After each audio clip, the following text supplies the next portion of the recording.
And before we get into the start of this, I just wanted to put this into the context of the campaign that we're running, and thank the many of you that have come to this webinar as a result of being part of the Keep Britain Working campaign, which we've set up, Reed and 30 other co-founding alliances set up in the middle of April, and we've been running that ever since. The campaign's objective is really simple. It's about preserving jobs and protecting livelihoods. And that's the reason why we felt this topic would be an important one to discuss today, based on the things that we've heard, that you would, appreciate more information around. And there's 3 elements to the campaign that I'd just like to cover. So the first element of the campaign is about how we share ideas and information with each other. And many of you would have made pledges across social channels, and we really appreciate that, and would be grateful if you could continue to do that. The second area of the campaign is about connecting people to each other and businesses to each other in their time of need. And we'll continue to do that throughout the campaign. So if you ever need any support with deployment or anything like that, please do approach the Keep Britain Working team. And there's some details on the screen there where you can get in contact with us directly. And finally, the third element of the campaign is about inspiring change. So being part of critical conversations that are happening at the moment, which could help drive the country forward better, so that we come out of this situation as best we can. So before I introduce the 2 guests, I'll introduce myself too. I'm Jennifer May. I'm the Customer Experience Officer of the Reed Group, and I'll be your host today. As I said, we think that the journey back to work is a really relevant topic for many, and we felt that 2 great speakers on this topic would be Matthew Fell, who's joining us as the Chief UK Policy Director at CBI. Welcome, Matthew. Are you there? Hi, good morning, Jen. Yes, hi, everybody. Hi, Matthew. And then our other guest speaker, James Reed, the Chairman and CEO of the Reed Group. Welcome, James. Thank you, Jen, and thank you all for joining us this morning. I hope we can really share some useful ideas, and I'm looking forward to the discussion very much. Yeah, great. So we're really delighted to be joined by Matthew and James, because we've got such a rich experience, very different working backgrounds, and we think this can help create a couple of different ways to think about some of the challenges that you've shared with us about the journey to work. So without further ado, we can get into it. The format for today is going to be a Q&A format. So there's some questions that I'll pose to James and Matthew. And as I said previously, please do keep on mute as we go through this. If you have any questions or anything else you'd like to add, just add it into the chat on the right-hand side, and we'll pick up as many questions as we can at the end. We've put in about 15 minutes for that at the end, so we'll cover as many questions there as we can. If you have any issues hearing at any point, sometimes I know internet connections come in and out, don't worry, we're recording the webinar and we'll send that around afterwards, and that's one of the reasons why we're saying stay off video conference, that we can make sure the speakers who are talking are on the screen. Okay, so the first question I'll pose to Matthew first. The extension to the job retention scheme has been widely welcomed. The Chancellor has announced that the job retention scheme will continue as is until the end of July, with some changes to the scheme from August to October, with further details to be announced soon. What would you like to see from the job retention scheme in future, Matthew? Well, thanks, Jen. I mean, I think you rightly said, I think this move has been welcomed really widely. I think we know the job retention scheme was a big and powerful intervention by the Chancellor that has helped to preserve many people in work.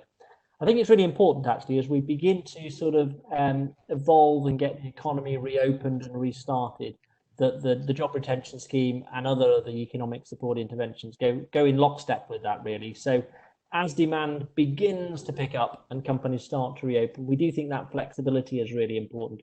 What I think we're hearing from lots of businesses is that the ability to bring people back on sort of part-time or for shorter time work, whilst they might not have demand to fulfill a full week's work at the moment, the ability to do either reduced hours or a certain number of days each week, for example, would be incredibly helpful. Business would like to have that resource back at the same time without completely sort of relinquishing the really helpful support from the job retention scheme. So that's really what we're pitching at in terms of the flexibility. My understanding is we're likely to hear more details on that towards the back end of next week. Great, thanks, Matthew. And James, as a business owner, what are your thoughts on this? Well, there's a huge number of people now furloughed. I heard yesterday it was 8 million, and then 2 million people who are self-employed are also accessing the arrangement. And that's a huge number of people to redeploy or get back to work. So I would agree with what Matthew just said. A runway that we can all understand as business owners and managers would be really helpful. So I think at the end of this month, it would be great to have clarity on that from the government, what their thinking is, so that companies can start to plan. If people can work part-time and then be part furloughed, I think that would really help, because a lot of our clients have seen dramatic reductions in their demand or income, some as much as 95 to 100%. So it's not as simple as just switching the lights on and asking everyone to come back in. There are huge cash flow requirements. So I think if it can be made clear, up till October, or indeed maybe the end of the year, what we can do to have a runway back that would enable companies to work flexibly with furloughed people, that would be the best thing. Yeah, a runway back. That sounds like a really good idea. Okay, so the second question, which I'll pose to you, James. As we begin to take baby steps to ease the restrictions imposed because of coronavirus as a country, are we facing a stark choice, do you think, between protecting public health or protecting the economy? Well, it's often been sort of posed that they're opposites. That you can do one or the other, but not both. And I think, obviously the safety of the workforce, customers, everybody is paramount. The disease is not released to do an awful second wave. That's really important. But the economy is so important for health as well, because businesses pay for our taxation pays for the NHS, and our mental health and well-being is so closely associated with working, and a lot of people are anxious to get back to work, or the people I'm talking to say they want to go back to the office, etc. So I think they should move in lockstep. Really, I see them both as aligned and part of the same a solution, and that you don't want to look at one in isolation of the other. They should be looked at together. But I'd be interested what Matthew thinks on this. Yeah, thanks, James. I think we're going to have to find a question we disagree on before too long. But actually, on this one, I think we're completely aligned. I agree. It's a false choice between health and wealth on this issue. I think a couple of observations from me. One is that I think we've had quite a narrow interpretation on health to date. It's all been around COVID, and broadening that out. James, you mentioned the well-being, mental health, and so on. I think these are increasingly important issues that many people are struggling with. So we need to address those health points in a broader context. And then the second is, from that sort of economy and wealth point of view, I think we're acutely aware that you move too far and too fast in terms of opening up the economy, you risk a second wave, and then that sets back business, sets back the economy in a really unhelpful way. So I think it's super important both move together in lockstep. So the two are very connected. And Matthew, the government has announced additional guidance to help workplaces reopen. What do you think are the three things that every business should be doing now to prepare to bounce back? Well, I think the most significant thing about this guidance is perhaps the starting point, which is the risk assessment for your individual business. We've had good, clear guidelines from the government, but they need to be interpreted and put in the context of individual businesses. So I think the first piece is the risk assessment. Second, I would say the employee engagement that goes hand in hand with that risk assessment is massively important. You can be following all the rules, you can be doing all the right things, but unless you're taking people with you, you just don't have confidence in what's being done. So that will be the second thing: employee engagement. Get the buy-in, get their input and their ideas, and use that feedback to adapt the plans as we go.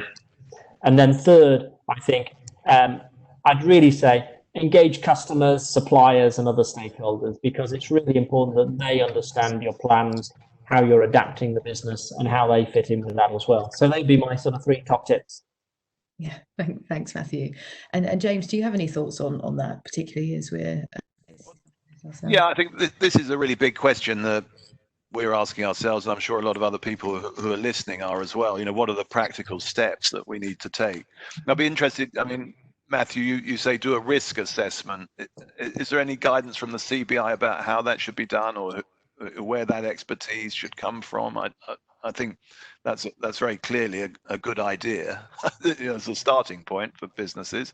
But where do small businesses or business owners go to find out what should be in that risk assessment? Yeah, thanks, James. If people do actually go to our website, we've got a sort of coronavirus hub, and in particular on there, we've got links through to the Health and Safety Executive. They've got some templates and so on. They've got some sort of mocked up examples of risk assessments. I would say absolutely to people, do use those as a really helpful resource, but it's really important, don't just do a sort of cut and paste of those and assume that does the job. Do make sure you think about it in the context of your own business, but they're there to help prompt a few thoughts and so on.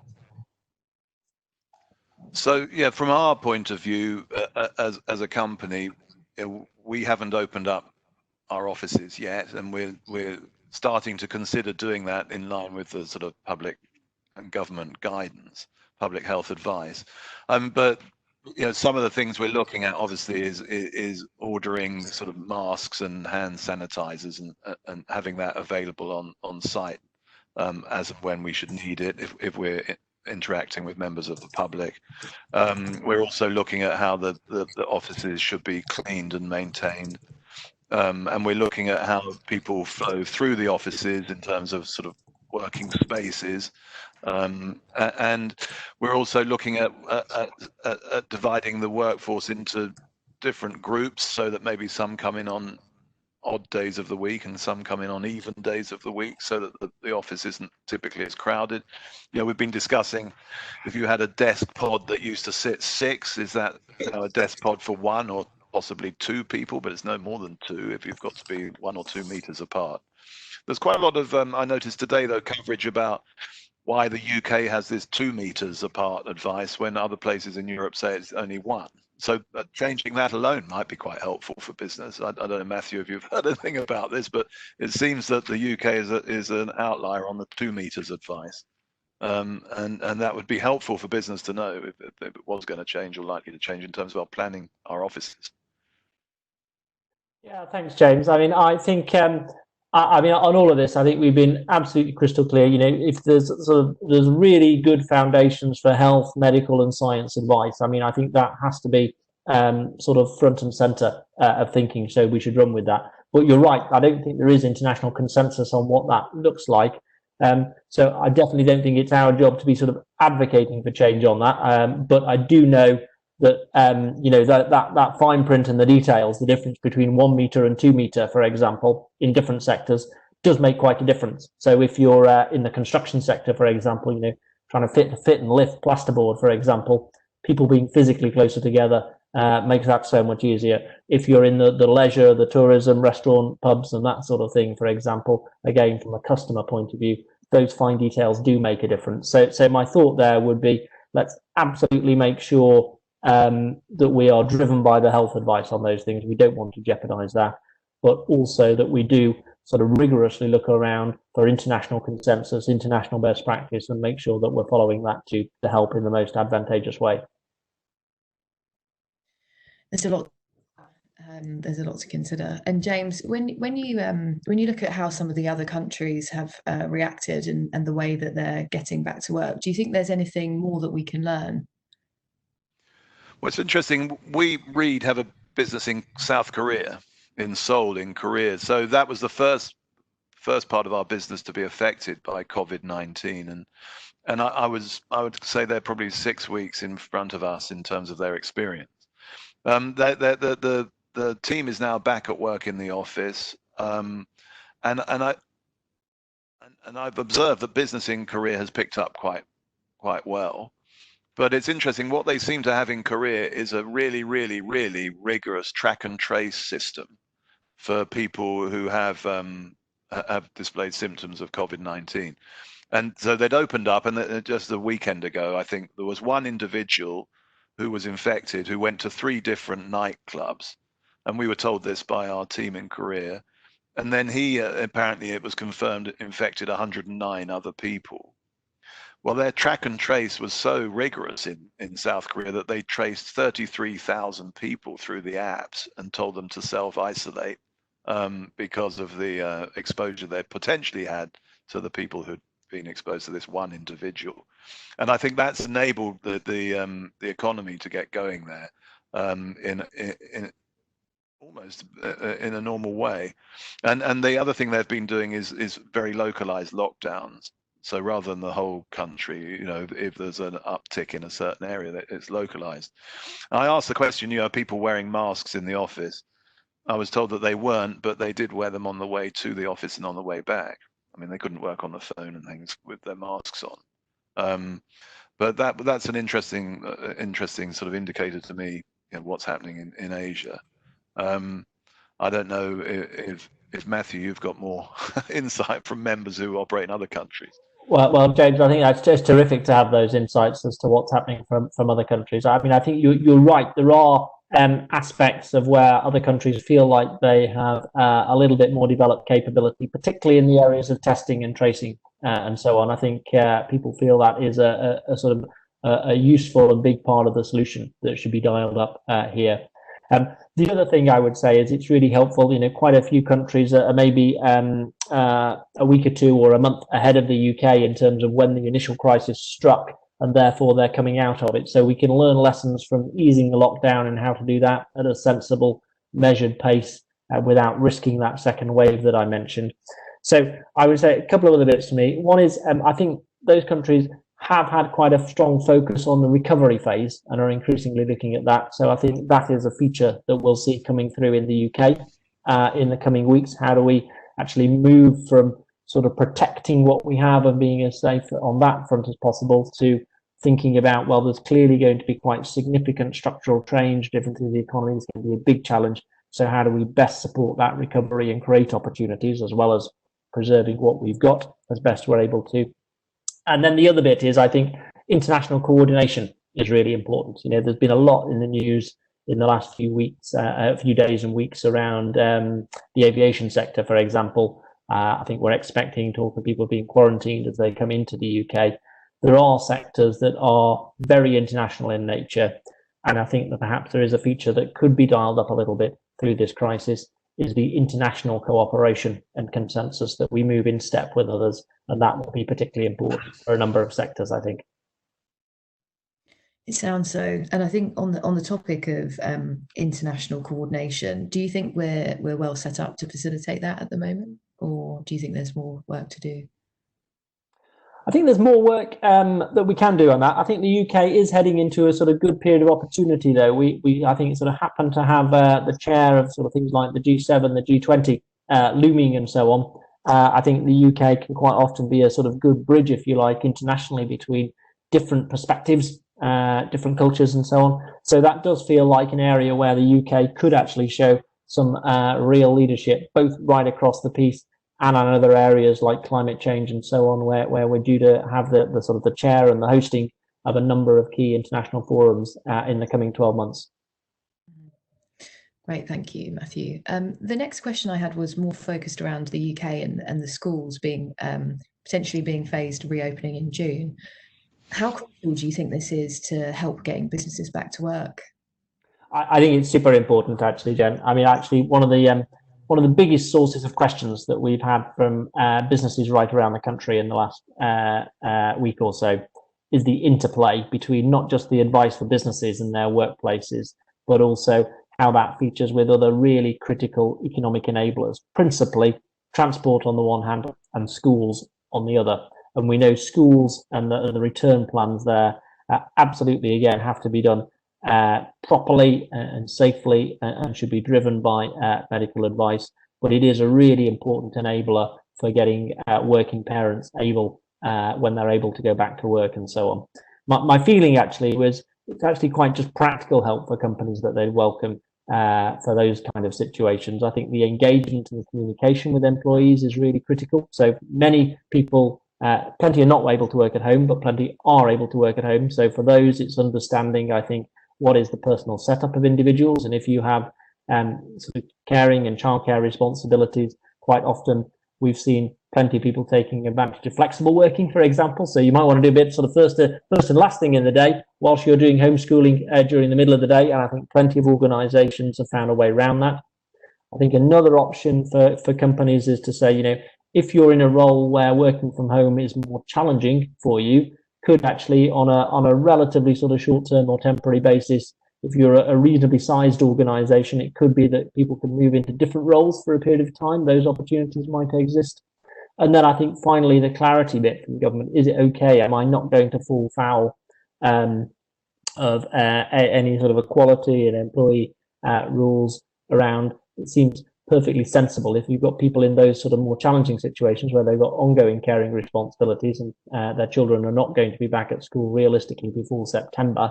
If I'm thinking about reintroducing people back into the workforce and bringing them off furlough over a period of staggered basis over time, could I prioritise keeping those off if they have ongoing caring responsibilities and so on? So I think a little bit of more just clarity about what is okay, as well as some sharing of best practice amongst employers about how they're doing this would be really helpful.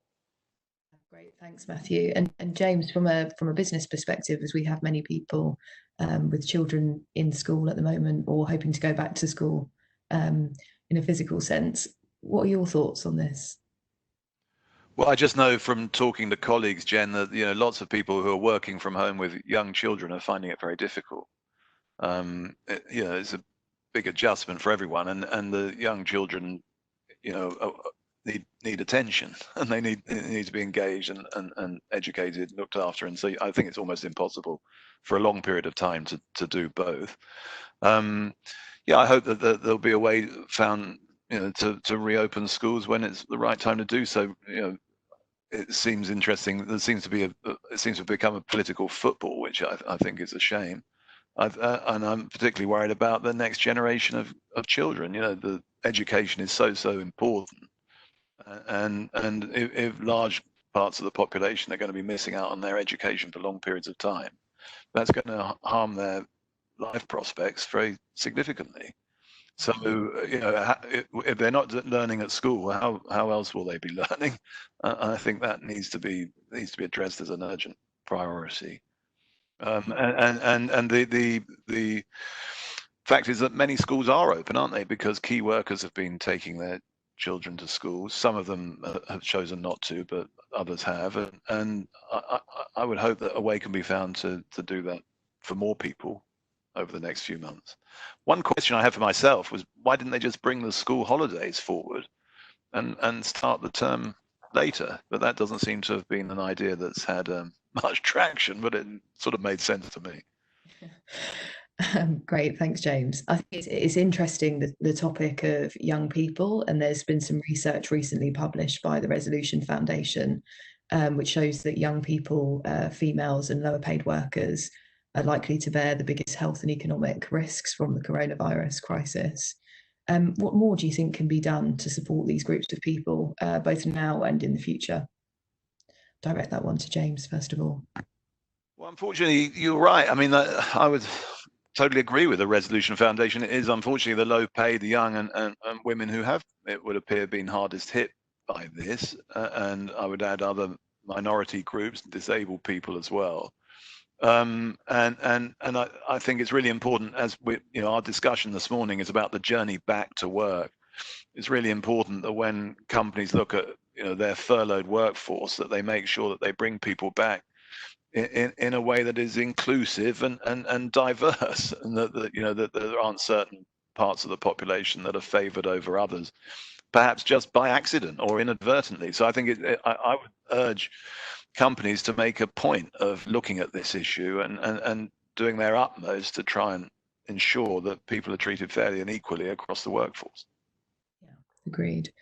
And Matthew, do you see any of this emerging, and have any thoughts on how the CBI or indeed the government would support this endeavour? Well, I think I think sadly we do see, it does seem to have been a characteristic that the groups that you've mentioned, Jen, and the Resolution Foundation have highlighted, have found this a particularly challenging period. I think James is right to broaden that out to ethnic diversity and all forms of diversity as well. I think my thoughts would be, firstly, putting a huge emphasis on diversity and inclusion, we know has been just rising up the business agenda in recent years, and that absolutely must continue to do so. I think it's really important in crises. Sometimes there's a danger people either sort of revert to type or sort of forget really important long-term issues. And I think this is one that absolutely can't dip at all on the radar screen. More practically, I would say, I think my starting point on this is, gosh, none of us can ever claim to be complete experts. We're learning all the time on this. My feeling is starting by engaging and asking people what makes a difference for them, how they're feeling about things, and are the things that we can do as employers that will help make a difference to them.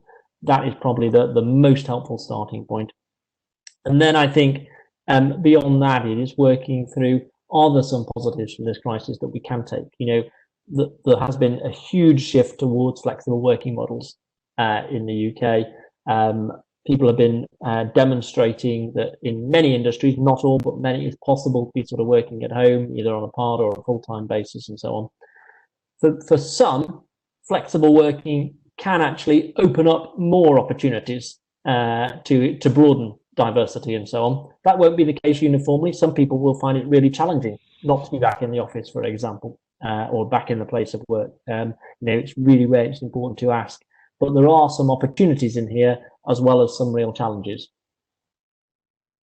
Yeah, agreed. And James, I wonder if you wanted to take part of this next question. I think we're sort of getting into what the new world could look like, and there's lots of considerations for the longer term, but also probably lots of opportunity as well. How do you think the world of work might change because of the coronavirus, and how do you think businesses could prepare both for some of the challenges they're facing, but also some of the more optimistic things that could emerge from this? Well, I think it could change considerably, and the immediate and obvious one is working from home, which some people like more than others, I've observed, and some people would like to do it all the time, and some people never again. But it's sort of depending on your setup, I suppose. But it's I think we've all had to learn very quickly how to run meetings and operate from home, and not everyone can do that, of course, and not every job allows for that. But I think we'll see much greater flexibility where it is allowable, and much greater understanding really from management that can work and be effective and successful. I think a lot of managers in the past were a bit suspicious of working from home, and I think part of the technical sort of upgrade that has been generally applied is you can see what people are doing often if you wish to go and have a look, how busy they are and how many calls they've made, that sort of thing. So I think that there will be much more flexibility about where people work, and I think that will have a knock-on effect on all sorts of things, like the importance of big office blocks in cities, and whether people congregate in large numbers, how people view commuting, and whether it's necessary or not, or want to work, even if they work from home, nearer where they live. So I think that will change, and I hope as well there'll be a change in one of the sort of positives, if that's the right word, of this awful situation is that I think people have been collaborating a lot more. Businesses have been collaborating with each other. Universities have been collaborating with businesses. People have been helping each other a lot more, and I think that's a good thing. So I would hope to see a lot more cooperation in the world of work between people who maybe in the past were hard-bitten competitors. Yeah, obviously we've been on many video calls recently with lots of people that we might not have collaborated with on a daily basis previously. And Matthew, what's your views on that? Yeah, I think there are quite a lot of things that are going to stick actually, and from this crisis, that people have had some of those insights about what is working well amidst all the challenges. And I do think, for example, that rethink of the office space will be there. I think so there will be more significant working from home. People are rethinking already what their office footprint needs to look like in the future. Probably as well, what you use an office for will feel different. There are some bits where it is helpful still to come together and to collaborate, but the idea of people sort of everyone coming in and working at a desk, for example, that might be quite different in the future. I think linked to that, we've seen over many years there's been a sort of trend towards sort of big cities and things like that. I think there are indications that might need to be reversed a little, or might be reversed a little bit, and we might need to think about what is the supporting infrastructure around that. Practical things like business travel. I was on a call yesterday, a number of people saying they're sort of very much rethinking how much of that is necessary, aided by technology, and can that be a sort of replacement in many cases. And then I think this piece about, James mentioned the collaboration, but hand in hand with that, I'd say the innovation and agility that has happened. You know, I've talked to lots of companies who said, gosh, we've driven through more change in a couple of weeks than we'd sort of dared to dream about in 5 years previously, and it's actually gone okay and sort of worked really well. So that idea of agile working, where you can not have to wait and perfect things before you launch it, but sort of put things out knowing it's sort of broadly okay, and then we can iterate it as we go and so on, including actually really helpfully from government. I've seen them working in that way in recent weeks, which has almost been unheard of. I think there are some changes there. So those are some of the practical bits. And then my final thought on this is, I do think this idea, people have seen fairness, sustainability, sort of clean air and things like that. I think they are really going to be common threads that are going to be very much front and center of thinking going forward. So we'll hang on to those as well. Great. So a few things that we from this will hopefully optimistically drive us forward as we deal with some of the challenges. So that's the end of the questions that we had prepared, and now I'm going to move on to talk through some of the questions that have been submitted. We had some questions pre-submitted, and we've had some submitted in the chat as we've been talking. I'll do my best to cover what we can, but we've had a lot of submitted questions, so I'll do my best to go through them. The first question I think we should ask James first. This is from Mike Adams at Purple, and the question is, how can employers support their disabled staff members as part of Keep Britain Working? Well, I think this is very much aligned with what we were talking about with other groups, and to ensure that employers give this their attention. I know that 80% of disabilities are hidden disabilities, because Mike told me that. And a lot of them are to do with mental health. So I think that the availability of support for people, you know, to talk about their mental health, you know, to have backup and support in businesses is really important. I also think that we've just been talking about office configuration and how offices might change, and this is an opportunity really to take on board how we might improve offices to enable disabled people to access and work successfully in them. So I would extend that in a way to thinking about how we make our workplace accessible for home working as well. So if we're putting in systems to enable our teams to work from home, how would we modify that to ensure that people who had disabilities could also participate fully and equally?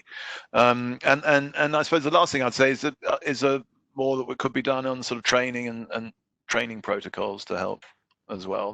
Those are some ideas. But I think it's right. It's right that question, you know, is given proper and full attention, because it's important. Yeah, and businesses can focus on this with some of the changes that need to be made. Thank you for the question, Mike, if you're on the line. The next question, I'll pose this one to Matthew. Which sectors do you think will recover first and be in a position to start employing people? And what skills and training do you think might be most helpful in these sectors? And this question comes from the councillor Catherine Fawkes at the Royal Borough, Kensington and Chelsea. It would be helpful to hear from both Matthew and James on this one, I think, given your different perspectives. Yeah, exactly. Well, I think it's a terrific question. I think it does point to the fact that some types of businesses and sectors will be more able to restart their business and will bounce back quicker than others. My feeling is that there are a number of things that we've talked about where there are opportunities in the future, and how the way that we work will adapt and change. So it feels to me already that there is sort of significant demand for the technology and the innovation that will enable and drive a lot of that. So you'd expect sectors in those areas of work probably will thrive quite significantly. I think there is a strong commitment, we know, one of the sort of levers, if you like, that can be pulled to get the economy back moving is around construction and infrastructure and so on. And we've got a very significant commitment. It's been really noticeable, I think. If you think back to the financial crisis, a lot of the environmental and the low carbon agenda almost got put on the subs bench for the best part of 5 years. I don't detect that at all happening through this crisis. People have been really clear that that must remain a top priority. So some of those improvements and work that are going on, I would imagine, will stay to the forefront as well. But more than anything, those sectors that help to enable and support some of the change in the way that we work that we see, I'd imagine they will be at the forefront. Great, thanks, Matthew. And James, from your perspective, we have some areas of data on this from a recruitment point of view. Was there anything that you wanted to add? Yeah, and thanks for the question, Catherine. It's I mean, the labour market has changed hugely in the last few weeks, and we've seen that on our website with where jobs are coming from. I mean, the number of jobs advertised, and when this earthquake struck, was down by 68%. So overall, the number of jobs has reduced dramatically in the short run. But there have been increases in areas, as you would expect, related to health and logistics, and even in sectors like farming. So there have been, I mean, if you visit read.co.uk, you can see there's a trending jobs section, which gives you a clue of which parts of the economy are currently hiring. Looking forwards, I would agree largely with what Matthew's just said. Although I'd say it's always full of surprises. That coming out of these situations, things that it's important to be agile as an entrepreneur and as an investor and as a worker, because new opportunities come up that aren't foreseen, and we don't really know what jobs are going to be most in demand in 2 or even 3 years' time, and some of them will be emerging because of what's happening right now. And I imagine that there'll be quite a lot of new businesses in the UK. And some people I know have changed their businesses very dramatically to try and supply PPE and equipment that's useful now, and it makes their company very different to what it used to be, and that means there'll be different jobs, and that change is very dynamic, and it's happening right now, and it's difficult to see on a big picture basis what that looks like. But it will become clearer as the months move forward. I'd also say it's really important that small businesses, and I know there's been a lot of work on this, get the support that they need from financially from banks and others, because I would urge people to shop locally, to eat locally, to support the pub. Those sort of people need that support because they employ a lot of people. These small businesses employ a lot of people, and that's where the growth in jobs come from. So one of the things I think we should all do as a result of this is try and help our local businesses. Yeah, well said. The next question is somewhat connected to the discussions we've been having around opportunity. This was submitted by Julia Eccleston via the chat today, and it's particularly focused around the recruitment industry, so that it might provide another lens on the discussion we've already had. So the question is, as the Chinese ambassador to the UK said on the CBI daily webinar this morning, this is both a crisis and an opportunity. What opportunity does this bring for the recruitment industry to work differently moving forwards? And I think this question was explicitly directed to James in the chat. So James, great if we could hear from you first, and then perhaps. Yeah, thanks for that. It's a good question.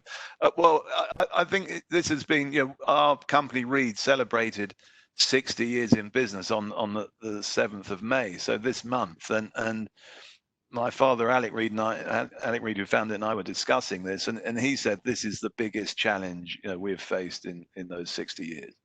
And so that there was no doubt that this is a big challenge, and it does create opportunities for sure. I mean, one of the areas of our business that is really growing rapidly at the moment is our courses business.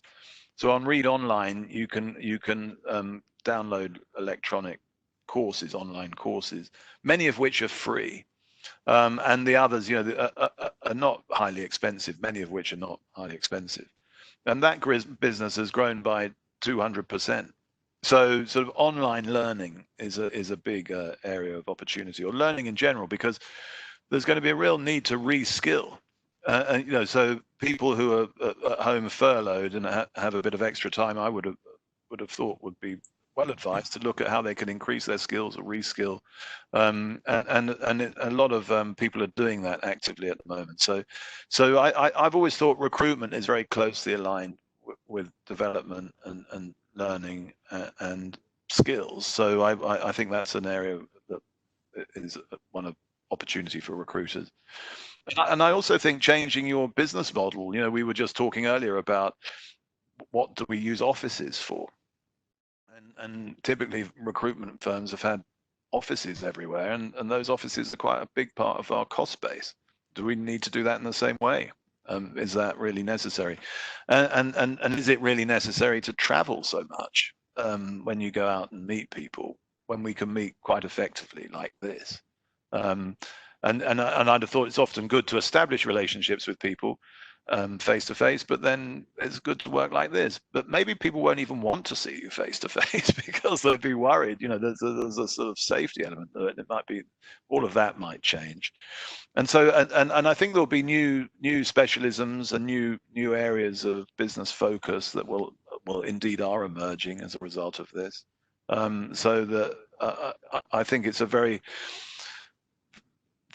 fast-moving picture, fast-moving scene, and I always say to people that change creates opportunity, and this is as we see it, the biggest change in 60 years for our business. Yeah, great, and they're possibly one of the bigger opportunities as well. Matthew, do you have anything to add on this point, particularly for the recruitment industry changes? Well, I'm certainly not going to pretend to go head to head with an expert on this topic, but my sort of slightly more amateurish thoughts, I think, would be I was reaching exactly where James went around the sort of the reskilling and the retraining piece. I mean, I think there are going to be industries where there'll be very significant structural change. So I think those in the sort of recruitment and the people businesses who are able to combine both of those things, I think that is going to be a very big, that will be in big demand. So an opportunity there. And I would also say those who are able to sort of think a little bit laterally, you know, it might not be the exact skill set that people or job that people have been doing previously, but where could those skills be applied in quite an imaginative way and be relevant? I think that will be an opportunity. And then my final thought on it would be around those that really adapt and embrace the innovation and the technology and think about how is it going to work even more so in that sort of digital world. That again, I would feel to me like it will become to the fore and could again be an opportunity for some of those diversity and inclusion points that we were talking about to really broaden the pool out. Fantastic. Thank you, Matthew. The next question is from Claire Kidd, who's a self-employed marketing professional. So thank you, Claire, for this question. What advice would you give to those who are newly self-employed, still trying to build a business, when we're about to head into probably the worst recession ever experienced? And Matthew, I'll start with you on this one. Brilliant. Well, Claire, congratulations for what you've done. I think, gosh, a challenging time to do it, but as James just said, you know, challenge does present opportunity. My thought would be, you know, just be agile, latch on to industries and businesses where we know that change will drive and create demand, and follow all the signals on those. And then the other thing would be, you know, just learn and adapt fast. I think we've all been in situations where you sort of keep plugging away when your instinct is telling you, actually, I should switch horses and go somewhere else. So my feeling is in this kind of environment, you know, learn fast and adapt fast are probably the watchwords. Great, thanks, Matthew. And James, as a family of entrepreneurs, I'm sure you can identify with something here that Claire said. Is there anything you'd like to add? A couple of things. Yeah, if you can succeed in starting a business in a really tough moment, which this is, you've got a good business. So you know that will grow and prosper for, you know, in the future years. So you know this is a good time really to start a business, because you'll know, you know, that you've got a good one or not. And the other thing is marketing is changing very fast. And we spend money on marketing, TV, radio, but so much more so now on digital. Becoming a specialist in an aspect of marketing that you become a go-to person because of your expertise is something I would say is worth thinking about. Great, thanks, James, and good luck, Claire. I hope everything goes well in the next couple of months. The next question was submitted by Helen Foster on the chat today, and it's directed to Matthew. So it says, does Matthew feel that more should be done to support organisations hardest hit, so e.g. The aviation industry, to enable them to continue to trade and to help all of their employees that have been sadly made redundant? Yeah, thanks, Helen. I mean, I think that is absolutely right. We do know that there are companies and sectors who are going to be really hard hit by this crisis, and some of them are, I think, like the aviation sector, going to change very significantly for a long period of time, possibly forever, actually.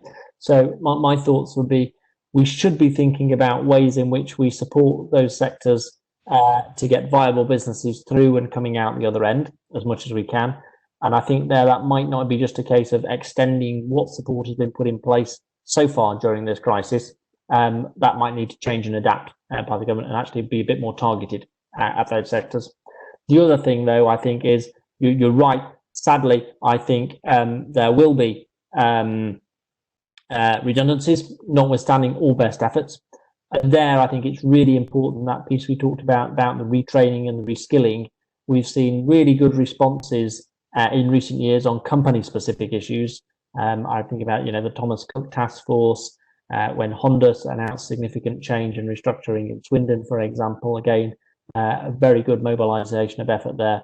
Could we be thinking about taking those type of approaches to a new level, think about what a sector and industry style response is to some quite significant restructuring? So I'd say do both of those things. Look at the support as best we can to help those industries hardest hit, as well as simultaneously thinking about retraining and providing people with new opportunities where that is sadly going to be required. Great, thank you, Matthew, and Helen. Hopefully that answers your question. The last question submitted on the chat that we'll cover today before wrapping up is from Costa Christofi. So thank you, Costa, for the question. The post-COVID world, whenever that may be, is likely to be different to the pre or during COVID world. What is the one key change that business leaders should make in the way they think in order to secure the success of their organisations in the medium and long term? James, would you like to start with that one? Yeah, well, at the moment, I'm sort of thinking about a with COVID world, because that's what we've got. And it's not obvious it's going to disappear anytime sort of imminently.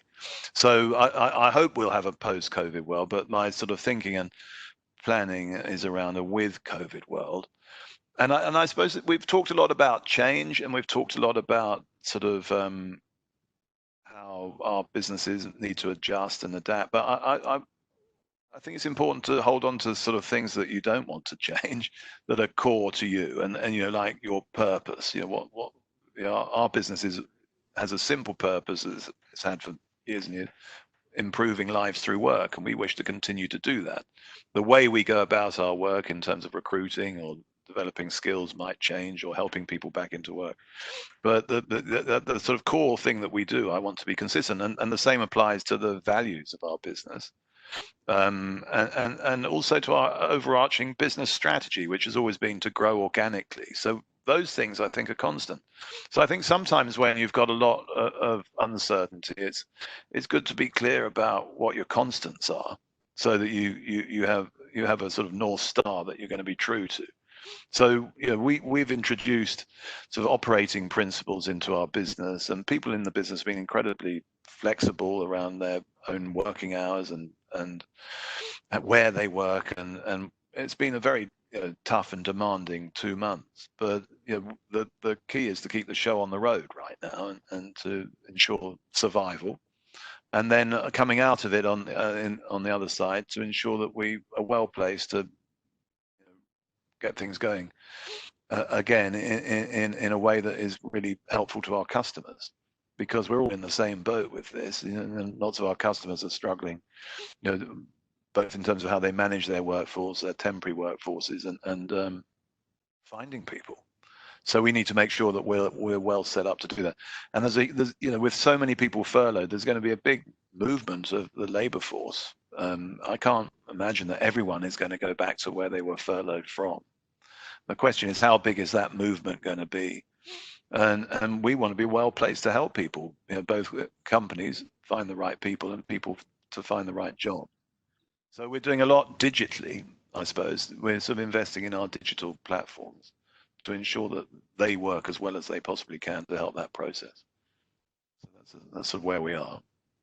Great, thank you, James. And Matthew, from your perspective, looking across sectors, do you think there's anything that you can see as a common trend to the way that leaders are thinking to help them cope as we navigate this?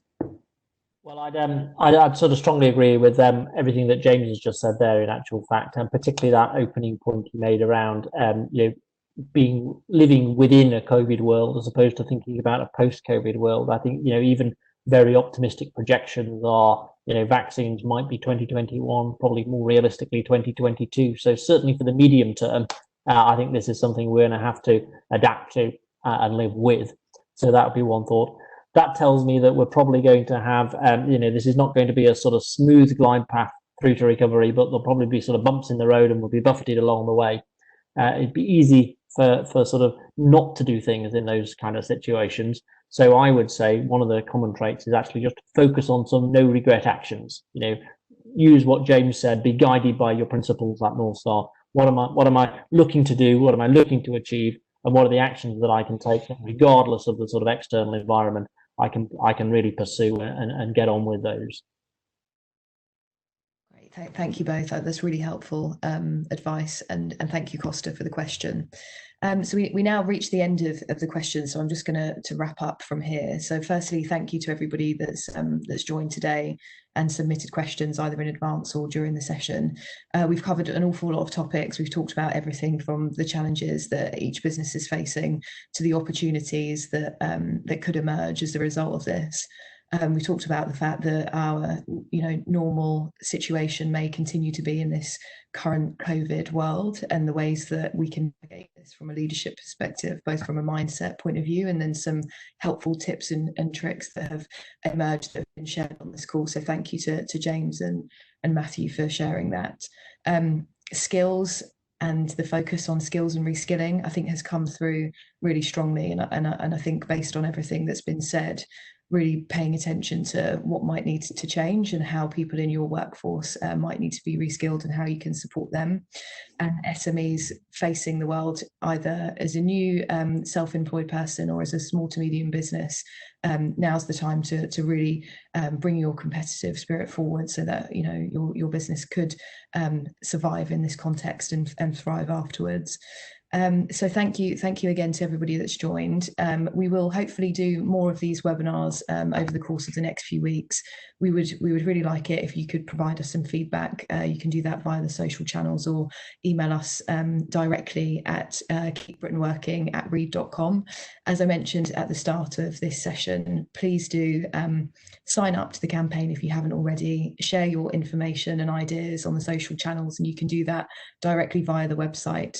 And you can get in contact with us at any point at the email address here. We're using the hashtag #KeepBritainWorking, and we've had millions of impressions so far using that, and we're really hoping that by bringing people together, we'll be able to drive some of those changes, share information, connect people to opportunities, and inspire people to do more.